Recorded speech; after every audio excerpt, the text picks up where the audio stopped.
الرحمن الرحیم۔ ایک بندہ جو بال کاٹنے والا اور ایک بندہ جو جوتے گھڑنے والا، وہ بھی اٹھ کر مفتیان و علماء کرام کے خلاف بدزبانی کر رہا ہے کہ علماء نے بیڑا غرق کر دیا۔ اچھا جی، بیڑا غرق کر دیا؟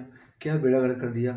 تیرے باپ کو جنازہ پڑھا کے قبر میں اتارا، تیرا نکاح اس نے پڑھایا، تیری ماں کا جنازہ اس نے پڑھا کے قبر میں اتارا، تجھے قبر بنانے کا طریقہ سکھایا، تجھے کفن بنانے کا طریقہ سکھایا، کفن کاٹنے کا طریقہ سکھایا، وضو کے فرائض سکھائے، غسل کے فرائض سکھائے، تجھے پاکی سکھائی، ناپاکی سے نکال کر پاکی میں ڈالا، تجھے اسلام کی بنیادی چیزیں سکھائیں۔ اور جب تو جوان ہوا، اب یہ ٹائم آ گیا کہ تیری زبان پہ کوئی اور جملہ آتے نہیں ہے، جب بھی تو بولتا ہے مفتیان نے یہ کر دیا، مولویوں نے یہ کر دیا، مولویوں نے تو یہ مسلمان کیا، مولویوں نے اسلام آگے پہنچایا۔ علماء اکرام نبیوں کے وارث ہیں، ان کا احترام اشد ضروری ہے، اشد ضروری ہے۔